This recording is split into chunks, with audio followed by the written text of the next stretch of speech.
The Prime Minister made a statement, I think it was last night, in relation to acceptance of refugees into St. Vincent and the Grenadines from Syria and other countries that have been having these problems. And he gave support to a measure which will allow for a limited amount of refugees to come to St. Vincent and the Grenadines. Right. I heard his statement. I understand what he's trying to do. I think it's something that I do not have any grave difficulty with at this time. Okay.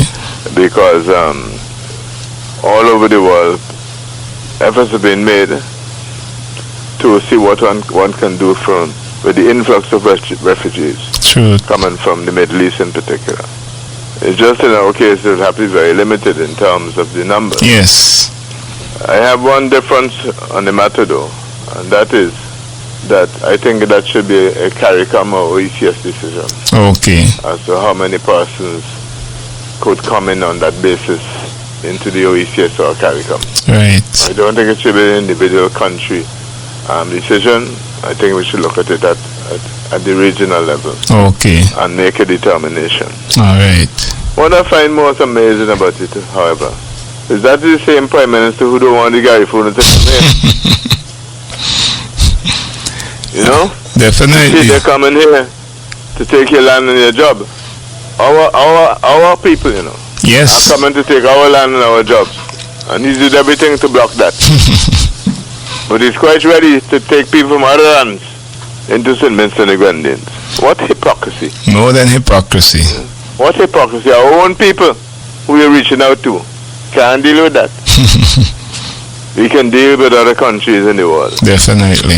I really, there's something is wrong with this man, you know. Has to be wrong. You know, he has said that the guy who not coming to take a job and your property. What absolute nonsense. And now he's offering something else to people who deservedly need assistance. True. But the Garifuna is our people. Yeah, definitely. We should extend a hand to them. True. That doesn't need any thinking. Not at all. So he has to be really very much against the Garifuna coming to this country. If he can find a way to deal with refugees, but he can't find time or make an effort to deal with our own Garifuna. I don't know. Something is wrong with the Prime Minister. Yeah, it must be wrong with him. He's frightened right now, you know. I don't think he's thinking clearly on these matters. True. I don't know what the reason is, but he's certainly not thinking clearly. You know? Because it's impossible. Just a few weeks ago, he was dumping on the Garifuna as much as he can. True.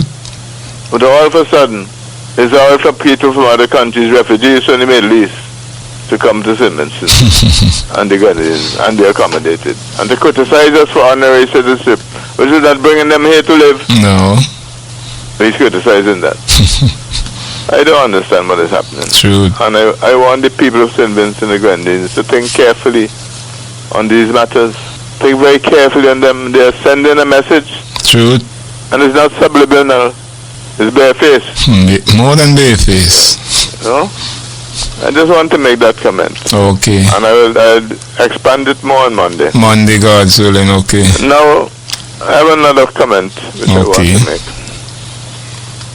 A few days ago, we submitted questions for the Parliament, which was to take place, I think, on the 16th or 17th. It's now postponed. Now the Parliament has been postponed now to the 21st, 4 or 5 days later.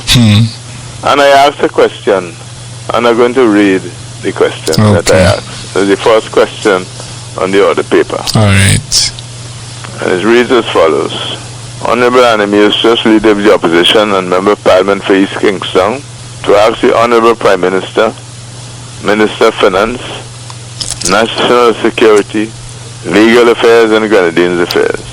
Some members of the board of the former National Commercial Bank owed substantial monies in millions of dollars to the NCB, including former Chairman Desmond Morgan and board member Gideon Brown.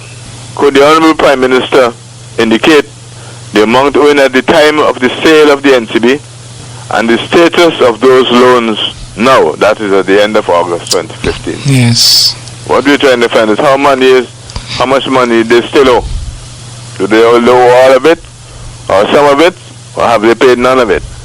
To my surprise, I just received a call on information from my secretary to tell me that the speaker said I can't ask that question. You can't ask the question? No, and he's taken it off the list of questions to go to the parliament. I don't know what the reason for the speaker's decision is, but I know millions of dollars are involved. But this is it? And other people have been required to repay their loans. Sure enough. So I'd like to know that they are doing the same thing because they owed millions of dollars. Between both of them is $4, $5, $6 million that is owed. Or was owed at the time to the NCB. And because I asked the question, it's now been taken off, and no reason being given for it being taken off of the paper anyway.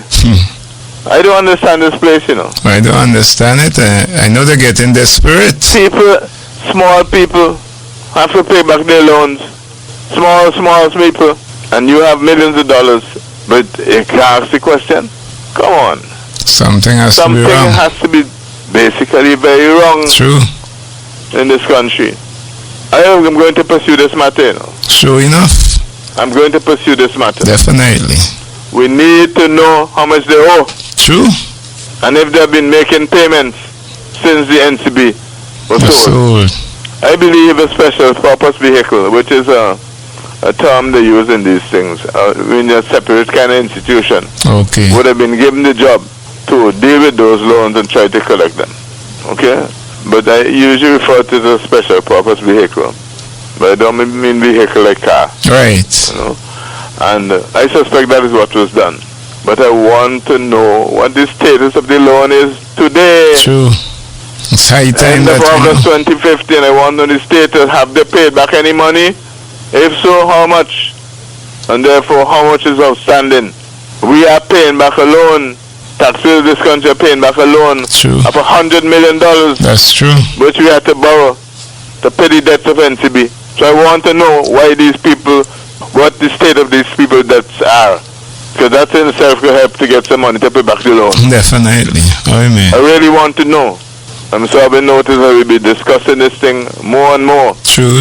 To get an answer to this very important question. Definitely. So taking it off the agenda, not going to change the fact that we want to know what is the status of those loans. All right. Yeah. So I will expand on those two issues more in the next program. Okay, no problem. All right. Thank you. All right.